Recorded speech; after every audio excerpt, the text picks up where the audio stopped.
pessoal! Hoje a gente vai aprender de um jeito diferente. Antes de qualquer coisa, vocês precisam saber que existem doenças transmitidas por alimentos que são chamadas de DTA. Elas são provocadas por micro-organismos e suas toxinas, vírus, parasitas ou substâncias tóxicas que são passadas para a gente por meio dos alimentos ou bebidas.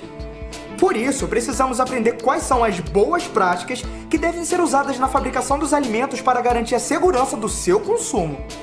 O que são essas boas práticas mesmo, professor Chiquinho? É um conjunto de práticas higiênicas de manipulação, armazenagem e transporte de insumos, matérias-primas, embalagens, utensílios, equipamentos e produtos finais. O objetivo das boas práticas é assegurar a saúde do consumidor, evitando assim a ocorrência de doenças provocadas pelo consumo de alimentos contaminados. As BPF também trazem vantagens para as empresas que as adotam, pois otimizam a utilização das matérias-primas, evitam as perdas de produtos, diminuem os custos de produção, padronizam os procedimentos, diminuem as não conformidades, além de possibilitarem rastreabilidade do processo e do produto final. E como acontece? Normalmente, os parasitas, as substâncias tóxicas e os micro-organismos prejudiciais à saúde entram em contato com o alimento durante sua manipulação e preparo. Esse processo de contágio é conhecido como contaminação, entendeu? Professor Chiquinho, quais são os sintomas mais frequentes das doenças transmitidas por alimentos? Diarreia, vômito, cólica, náusea e febre. Para os adultos sadios, a maioria das DTAs duram poucos dias e não deixam sequelas. Já para as crianças, mulheres grávidas, idosos e as pessoas debilitadas, as consequências podem ser mais graves, podendo inclusive levar à morte. A maioria das DTAs é provocada pelo grupo de micro-organismos conhecidos como bactérias. Micro-organismos? Mas professor, explica melhor sobre esses micro-organismos.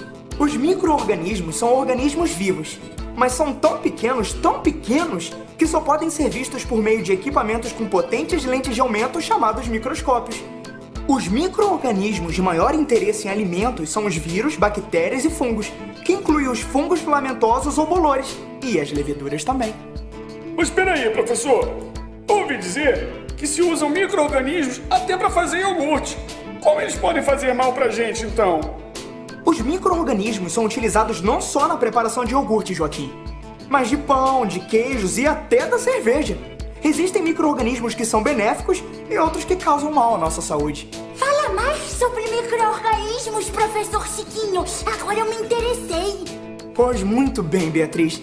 Existem os micro-organismos chamados de deteriorantes que podem estragar os alimentos que ficam com aroma e sabor desagradáveis. Outros micro-organismos, quando presentes nos alimentos, podem causar doenças, sendo chamados patogênicos, ou seja, prejudiciais à saúde. E há também aqueles que trazem benefícios, como eu já lhes falei. É bom vocês saberem que os micro-organismos só se multiplicam nos alimentos quando encontram condições ideais de temperatura, nutrientes, umidade, acidez e disponibilidade de oxigênio. A maioria dos alimentos contém umidade suficiente para a multiplicação deles, e outros devem ser conservados em temperaturas especiais, pois são perecíveis. Professor, dê pra gente exemplos de alimentos perecíveis.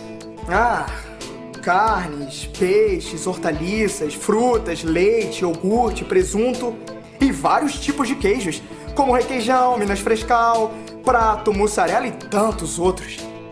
Bem, agora que já comentamos um pouco sobre os micro-organismos, vamos voltar a falar sobre as BPF mais especificamente. BPF é uma ferramenta de qualidade que deve ser implementada com participação de todos para que exista de fato e deve cumprir as exigências legais para existir de direito e ser formalizada ou reconhecida. Professor, as BPFs estão mais ligadas aos manipuladores? Não apenas aos manipuladores, embora eles também sejam muito importantes no processamento de alimentos. As BPFs dizem respeito ao pessoal, instalações, operações, registros e documentação e também ao controle de pragas. Elas nos dão dicas importantes quanto ao acabamento das construções nos quais se vão processar alimentos e também quanto às utilidades que são a água, luz, gás e esgoto. Você sabia, por exemplo, que as BPFs nos orientam como ter uma iluminação adequada e segura no ambiente de processamento? Nós devemos ter iluminação suficiente para enxergarmos bem o que estamos processando e executarmos as operações. Mas também temos que evitar que uma possível quebra de uma lâmpada seja uma fonte de contaminação dos alimentos e, assim, todas as lâmpadas devem ser protegidas. Puxa, professor, são tantos detalhes a serem observados, não é? É sim, Júlia. E só vamos citar algumas coisas nessa aula para ela não ficar muito cansativa para vocês. As instalações, por exemplo, devem ser setorizadas para evitar a contaminação cruzada e para facilitar o fluxo de trabalho. Não se deve ter nenhuma abertura direta dos sanitários ou dos vestiários, e estes devem ser separados por sexo e serem supridos do material higiênico necessário, que é água, papel higiênico, sabonete, sanificante para as mãos e tudo mais. Observe para cada instalação os tipos de acabamento a serem utilizados nas paredes, pisos, tetos, ralos, portas, janelas, nas instalações elétricas e hidráulicas. E o pessoal, professor? Como é que deve se comportar? Atenção, gente, muita atenção! A equipe envolvida na produção de alimentos deve ser treinada sobre a importância das BPF para a empresa e os clientes, com foco nas operações a serem realizadas e visando também conhecer as normas de comportamento e de higiene pessoal. A equipe deve conhecer a documentação de qualidade e os procedimentos operacionais padrões conhecidos como POP, a POP. Vamos dar algumas dicas gerais para os manipuladores, porém, pode haver outras mais específicas de acordo com o alimento a ser processado. Por exemplo, manter os exames médicos em dia e cuidar da higiene pessoal. Tomar banho diariamente. O uniforme deve ser usado somente na área de preparo dos alimentos e deve ser trocado diariamente e deve estar sempre limpo e bem conservado. Usar cabelos presos e cobertos com redes ou toucas e não usar barba. Ter sempre as unhas cortadas, limpas e não utilizar esmaltes. E também retirar brincos, pulseiras, anéis, alianças, colares, relógios e não utilizar maquiagem, cílios ou unhas postiças ao processar os alimentos.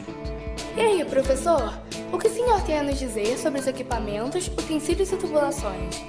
Estes materiais devem ter desenho e acabamento sanitários, ser resistentes ao uso de calor e dos sanitizantes nas concentrações normalmente utilizadas e baixo custo de manutenção. O material mais utilizado nas indústrias de alimentos para os equipamentos e que apresenta estas vantagens é o aço inoxidável. Muitas vezes, durante a própria produção, é necessário parar para a limpeza, pois cada alimento produzido requer um tipo de higiene, sanitização e uma periodicidade para isso. Tudo isso é informado pela sua empresa durante o treinamento na sua admissão como funcionário e também deve ser devidamente acompanhado e documentado. É necessário ter um cuidado especial com a água utilizada, com a sequência e a maneira de executar as operações de limpeza e também os tipos de agentes de limpeza e sanitizantes. Professor, o senhor falou que as boas práticas também incluíam o transporte e o armazenamento? É isso aí, Ruth, muito bem lembrado. Existem boas práticas a serem seguidas no transporte e no armazenamento dos alimentos, e isso inclui tanto as matérias-primas quanto os produtos acabados e os descartes. Esse assunto é bem amplo e diz respeito aos tipos de veículos, containers, os cuidados no acondicionamento e transporte de acordo com o tipo de alimento e da temperatura requerida para sua conservação, as vias de trânsito interno e as áreas internas e externas. Há restrições também ao armazenamento de substâncias perigosas e também para a estocagem de material não comestível e da disposição do lixo. Todos estes aspectos estão abordados na legislação de alimentos. Bom, pessoal, por hoje é só, pois em breve a gente volta falando também dos processamentos dos alimentos. Tchau, pessoal!